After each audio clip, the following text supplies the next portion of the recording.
ఈ trailers cut చేసి 2 months అయిపోయింది, ఆల్మోస్ట్ 2-3 months అయిపోయింది కదా. 6 నెలలు అయింది. 6 నెలలు. సో ఇది సంక్రాంతికి వస్తుంది. 6 నెలలు సంక్రాంతిలో అప్పుడు యాడ్ చేద్దాం అనుకుని చేసిన ట్రైలర్. సో ఇన్ని రోజులు హోల్డ్ చేయడానికి రీజన్ ఏంటి, అండ్ రిలీజ్ తర్వాత మళ్ళీ రిలీజ్కి ముందు ఇంకో రిలీజ్ ట్రైలర్ ఎక్స్పెక్ట్ చేయొచ్చా?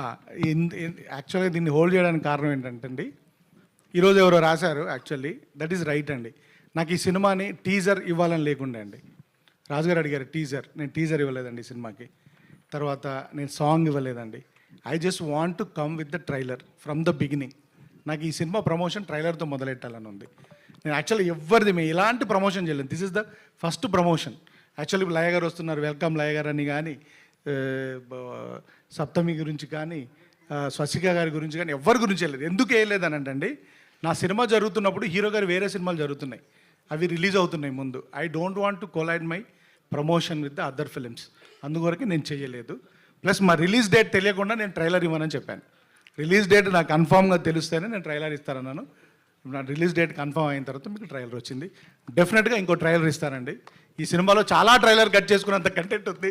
ఎందుకంటే మనకు కొన్ని అంటే డిఫరెంట్ ఎమోషన్స్ ఉన్నప్పుడు మనకు ట్రైలర్కి మంచి కంటెంట్ ఉంటుంది. డెఫినెట్గా రిలీజ్కి ఇంకొక రిలీజ్ ట్రైలర్ ఇస్తానండి. రాజు గారు